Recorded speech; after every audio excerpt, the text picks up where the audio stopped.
Movie के start में हम कैलिफोर्निया नाम की एक यूनिवर्सिटी को देखते हैं जिसके रिसर्च लैब में एक रिसर्चर किसी प्रोजेक्ट पर काम कर रही थी और इस रिसर्चर का नाम जोई था जो कि मूवी की मेन कैरेक्टर है। उसकी टीम में 3 और लोग भी थे जो कि उसके फ्रेंड थे और उसके बेस्ट फ्रेंड का नाम फ्रैंक था। उस टाइम वो एक मरे हुए डॉग पर एक्सपेरिमेंट करते हैं जो कि सक्सेसफुल नहीं हो पाता। नेक्स्ट डे उनकी टीम में एक न्यू पार्टनर आती है जिसका नाम इवा था और वो एक कैमरा असिस्टेंट थी। जोई इवा को बाकी सबसे इंट्रोड्यूस करवाती है। यहाँ पर जोई और उसका फ्रेंड फ्रैंक अपने प्रोजेक्ट पर इवा से जो कि कैमरा असिस्टेंट होती है उससे रिकॉर्डिंग करवाते हैं और वो अपनी एक इन्वेंशन के बारे में बता रही होती है जो कि एक सीरम था और उसी पर ये रिसर्च कर रहे थे और वो बाकी इन्फॉर्मेशन के बारे में भी रिकॉर्ड करते हैं और ये भी कि वो सीरम कैसे वर्क करता है। फ्रैंक बताता है कि ये सीरम जोई ने इन्वेंट किया है और हमारे दूसरे फ्रेंड ने इसमें एक पल्स एक्टिव किया है और उस पल्स की मदद से चाहे कोई मरा हुआ इंसान हो या फिर जानवर हो दोबारा जिंदा हो सकता है। फिर एक रात जोई नाइट शिफ्ट में काम कर रही होती है तभी उसका फ्रेंड वहाँ पर आकर उसे डरा देता है। इसके बाद वो दोनों बातें करने लगते हैं। बातों ही बातों में जोई उसे बताती है कि इस प्रोजेक्ट के खत्म होते ही फ्रैंक और मैं शादी कर लेंगे और इस बात की वजह से हम जोई के उस फ्रेंड को सैड और जेलस होते हुए देखते हैं क्योंकि वो भी जोई को लाइक करता था। फिर नेक्स्ट डे वो अपनी रिसर्च के बारे में डिस्कस कर रहे होते हैं जहाँ पर जोई का दूसरा फ्रेंड अपना आइडिया शेयर करता है और मसले का सोल्यूशन बताता है और उन्होंने डॉग पर जो एक्सपेरिमेंट किया था वो भी सक्सेसफुल हो जाता है जिसकी वजह से वो लोग काफी खुश हो जाते हैं। फिर रात में दिखाया जाता है कि जोई एक नाइटमेयर देख रही है यानी एक बुरा ख्वाब जहाँ पर एक अपार्टमेंट में आग लगी हुई थी जिसकी वजह से जोई डर जाती है और फौरन जाग जाती है। तो फ्रैंक वहाँ पर आकर उससे पूछता है कि क्या तुम फिर से डर गई हो उस नाइटमेयर से, जिस पर जोई कहती है कि हाँ आज भी, जिससे हमें ये पता चलता है कि जोई को एक नाइटमेयर हर रात आया करता था। असल में इसके पीछे भी एक रीजन थी। इसके बाद फ्रैंक जोई को रिलैक्स करके वहाँ से चला जाता है। फिर नेक्स्ट डे वो लोग फिर से एक डॉग पर एक्सपेरिमेंट करते हैं जो कि मरा हुआ था और वो अपने सीरम के जरिए इस डॉग को जिंदा करना चाहते थे। अब वो हर साइंटिस्ट की तरह पहले अपना एक्सपेरिमेंट एक जानवर पर ही कर रहे थे और इस एक्सपेरिमेंट का सारा प्रोसेस इवा अपने कैमरा में रिकॉर्ड कर रही थी। फिर जोई उस डॉग की आईज चेक करती है जिससे उसे पता चलता है कि ये डॉग ब्लाइंड है यानी वो देख नहीं सकता। इसके बाद वो लोग उसके ब्रेन में अपना सीरम इंजेक्ट करते हैं और उसे इलेक्ट्रिक शॉक भी दिया जाता है और थोड़ी देर के बाद वो डॉग जिंदा हो जाता है। और जब वो लोग उस डॉग को रिलैक्स करते हैं तो जोई उसकी आईज दोबारा चेक करती है और अब उस डॉग की आंखें भी ठीक हो गई थी। अब डेफिनेटली ये उस सीरम का ही कमाल था। जोई बताती है कि ये सीरम ना सिर्फ जिंदा करता है बल्कि हील भी करता है। एक्सपेरिमेंट की सक्सेसफुल होने की वजह से वो लोग सेलिब्रेशन करते हैं और काफी खुश भी थे। फिर जोई और फ्रैंक उस डॉग को अपने साथ घर ले आते हैं लेकिन वो डॉग ना तो ज्यादा घुल मिल रहा था और उसका बिहेवियर भी काफी अजीब था। और रात में जब जोई सो रही होती है तो वो डॉग उसके पास आता है और उसे घूरने लगता है। फिर अगले दिन ईवा उस डॉग के साथ खेलने की कोशिश करती है लेकिन वो तो कोई मूवमेंट ही नहीं कर रहा था, एक ही जगह पड़ा हुआ था। तो इसीलिए वो सब लोग उसका एमआरआई करते हैं जिससे उन्हें पता चलता है कि सीरम अभी तक उसके दिमाग में ही है यानी उस सीरम ने पूरी बॉडी में फ्लो नहीं किया। फिर रात के टाइम जोई का फ्रेंड अकेला ही उसी प्रोजेक्ट पर काम कर रहा था और वहीं पर वो डॉग भी केज में बंद था। तो तभी उसे अचानक से आवाज सुनाई देती है। जब वो चेक करने के लिए जाता है तो दिखता है कि वो डॉग मिसिंग है। वो डॉग को काफी ढूंढता है। इसके बाद वो डॉग खुद ही उसके सामने आ जाता है और अजीब तरीके से उस पर भौंकने लगता है जैसे किसी ने उसे पोजेस किया हो। फिर जोई का वो फ्रेंड अपने बाकी पार्टनर से मिलता है और उन्हें वो सारी बात बता देता है लेकिन कोई भी उसकी बात का बिलीव नहीं कर रहा था। जोई उसे कहती है कि फजूल में ओवर एक्टिंग करना बंद करो, ऐसा कुछ भी नहीं है। इसके बाद फ्रैंक उस डॉग के ब्रेन को चेक करता है जिससे उसे पता चलता है कि उस सीरम की वजह से उस डॉग के सेल्स चेंज हो रहे हैं और ये देखकर फ्रैंक काफी परेशान हो जाता है क्योंकि ये एक रिएक्शन था। फिर नेक्स्ट डे जोई और फ्रैंक यूनिवर्सिटी जाते हैं जहाँ पर फ्रैंक प्रोजेक्ट के लीडर से मिलता है। जहाँ पर प्रोजेक्ट के लीडर फ्रैंक पर काफी गुस्सा करती है कि तुमने सिर्फ कोमा के पेशेंट का एक्सपेरिमेंट करने की परमिशन ली थी तो फिर ये सब कुछ किया है,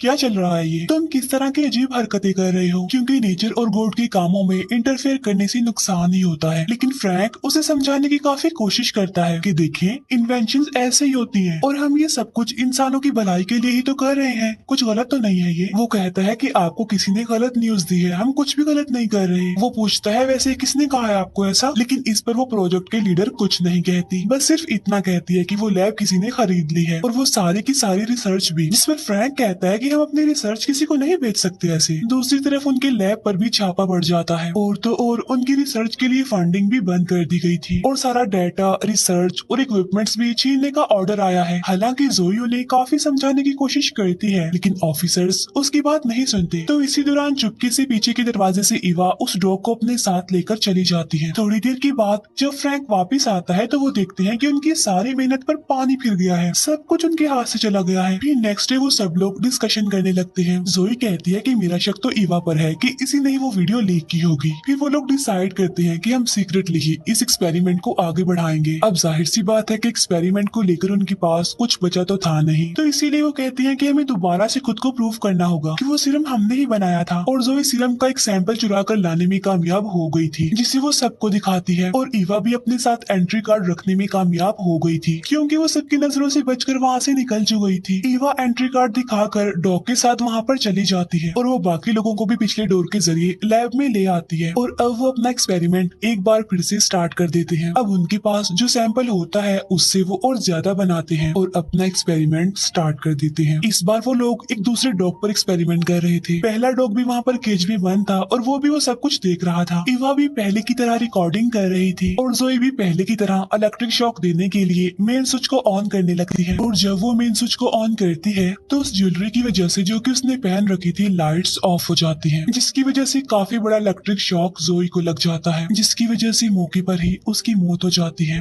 अब फ्रैंक जो कि जोई को प्यार करता था, उसे खोना नहीं चाहता था। वो डिसाइड करता है कि वो ये सीरम जोई को इंजेक्ट करेगा ताकि वो दोबारा जिंदा हो जाए, लेकिन सब उसे ऐसा करने से मना करते हैं। वो कहते हैं कि आज से पहले हमने किसी पर भी इंसान पर इस तरह का एक्सपेरिमेंट नहीं किया। फ्रैंक कहता है कि लेकिन मुझे पता है कि ये सीरम वर्क करता है और इसीलिए मैं जोई को दोबारा हासिल करना चाहता हूँ, मैं उसे खो नहीं सकता। और इसीलिए सब मान जाते हैं। अब यहाँ पर फ्रैंक बिल्कुल उस डॉग की तरह जोई में भी वो सीरम इंजेक्ट करता है, जबकि ईवा उसे इलेक्ट्रिक शॉक देती है। जोई का फ्रेंड देखता है कि सिक्योरिटी गार्ड्स उनके लैब की तरफ आ रहे हैं, इसीलिए वो सब छुप जाते हैं। और जब गार्ड वहाँ से जाता है तो सब बाहर आ जाते हैं और देखते हैं कि जोई स्ट्रेचर पर बैठी हुई है, यानी वो दोबारा जिंदा हो गई है। और वो किसी भूत से कम नहीं लग रही थी, क्योंकि उसने व्हाइट कपड़ा लिया हुआ था फेस पर। इसके बाद फ्रैंक जोई को जिंदा देखकर बहुत खुश हो जाता है। इसके बाद वो जोई की भी MRI करते हैं, जिससे उन्हें पता चलता है कि जोई के भी सेल्स चेंज हो रहे हैं। इसीलिए वो सब परेशान हो जाते हैं, लेकिन फ्रैंक जोई को अपने साथ ले जाता है और जोई फ्रैंक को वो बातें बताती है जो उस वक्त फ्रैंक के दिमाग में चल रही थी। और ये सब कुछ सुनकर फ्रैंक डर कर वहाँ से भाग जाता है। फिर जोई चीजों को भी अपने ब्रेन पावर से मूव करने लगती है। यानी यहाँ पर हम ये देख पाते हैं कि उस सीरम की वजह से जोई की ब्रेन पावर काफी बढ़ चुकी थी और वो दूर से ही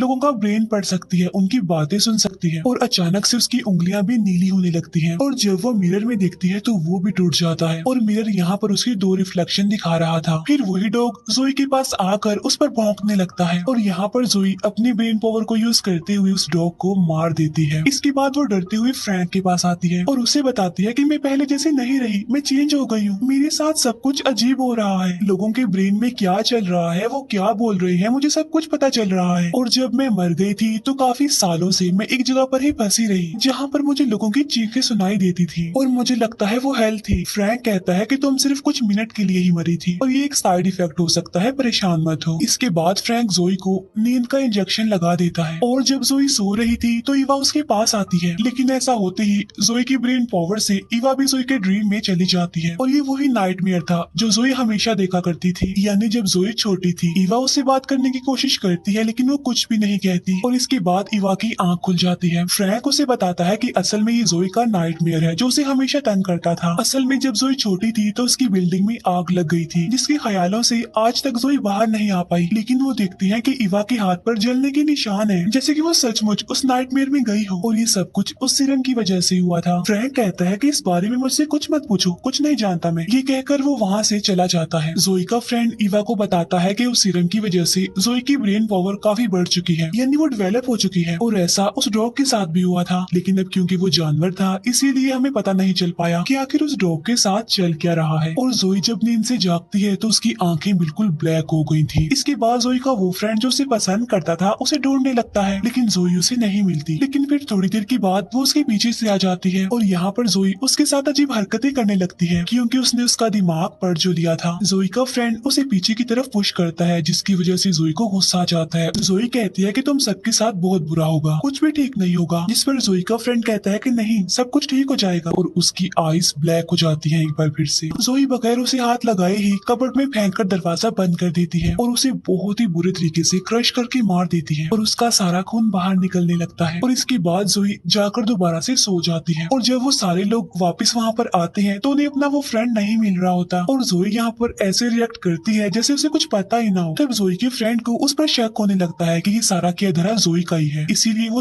सिक्योरिटी चेक करने के लिए सोचता है और यहाँ पर भी जोई अपने ब्रेन पावर को यूज करती है और उन्हें बंद कर देती है और बाहर ही नहीं आने देती। जोई के पास वहाँ पर ईवा बैठी होती है। जोई उसे कहती है कि तुम बिल्कुल ठीक सोच रही हो, मैं इस दुनिया की नहीं हूँ। तो ये सुनकर ईवा डर जाती है। तब जोई का फ्रेंड उससे अपने उस फ्रेंड के बारे में पूछता है जिसे जोई मार चुकी थी। तो वो स्माइल करके कहती है कि कुछ नहीं किया मैंने, तो मैं तो यहीं पर बैठी थी। और यहाँ पर जोई अपनी पावर से उसके मुंह में उसी की इलेक्ट्रिक सिगरेट घुसा देती है और दम घुटने की वजह से जोई का दूसरा फ्रेंड भी मारा जाता है। इसके बाद जोई वहाँ से गायब होकर किसी दूसरी जगह पर पहुंच जाती है और अब सिर्फ वहाँ पर फ्रैंक और ईवा ही बचे थे। सब कुछ हवा में उड़ने लगता है और जोई सब कुछ उन लोगों की तरफ फेंक रही थी जिससे वो इंजर्ड हो जाते हैं। तब ये देखकर ईवा और फ्रैंक वहाँ से भाग जाते हैं और इसके बाद सारी डेड बॉडीज भी दोबारा से जिंदा होकर खड़ी हो जाती हैं। इसके बाद फ्रैंक एक इंजेक्शन बनाता है और वो ईवा से कहता है कि तुम उसे प्रॉमिस करो कि मुझे चाहे कुछ भी हो जाए, तुम जोई को यहाँ से बाहर जाने नहीं दोगी, क्योंकि अगर वो बाहर चली गई तो सबको डिस्ट्रॉय कर देगी, क्योंकि वो जोई नहीं है। और ये कहकर वो जोई के पास जाता है और जोई उसे कुछ दूर खड़ी होती है। थोड़ी देर के बाद जोई उसके पास आ जाती है और उससे पूछती है कि तुम ये इंजेक्शन क्यों लेकर आए हो। तब उसे यकीन दिलाने के लिए फ्रैंक उस इंजेक्शन को नीचे रख देता है और उसे समझाने की कोशिश करता है कि हम सब कुछ दोबारा मिलकर ठीक कर लेंगे। जोई उसे पूछती है कि क्या तुम अभी तक मुझसे प्यार करते हो, जिस पर फ्रैंक कहता है कि हाँ अभी तक करता हूँ। तब जोई कहती है ओके ठीक है, मुझे खुद चेक कर लेने दो। और जब वो फ्रैंक का दिमाग पढ़ती है तो वो गुस्से में आकर चिल्लाने लगती है और फ्रैंक को भी बहुत बुरे तरीके से मार डालती है। और यहाँ पर जोई के अंदर का शैतान साफ साफ दिखाई दे रहा था और वो बाकी बचा सीरम भी सारा अपने दिमाग में इंजेक्ट कर लेती है, जिससे उसका दिमाग और भी ज्यादा पावरफुल और खतरनाक स्टेज पर जा चुका था और ऐसा लग रहा था कि जोई को खत्म करना अब इम्पॉसिबल है। मीनवाइल ईवा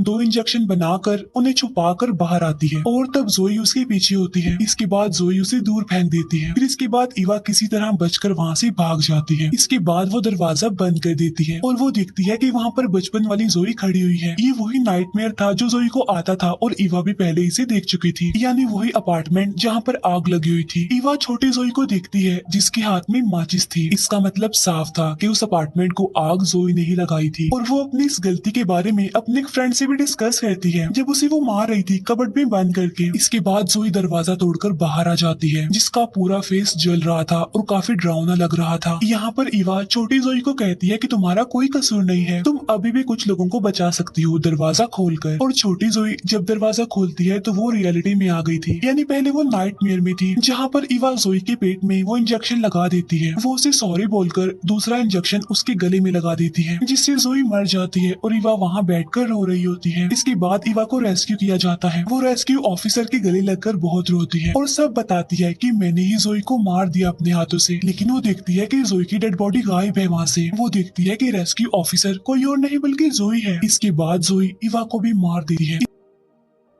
इसके बाद हम देखते हैं कि जोई फ्रैंक की डेड बॉडी को वहां पर लेकर आती है और वो उसकी डेड बॉडी में अपने खून को इंजेक्ट कर देती है ताकि वो भी दोबारा जिंदा होकर जोई जैसा बन सके। और फ्रैंक अपनी आंख खोलता है जो कि अब जोई की तरह खतरनाक बन गया था। और इसी के साथ ही मूवी यहीं पर एंड हो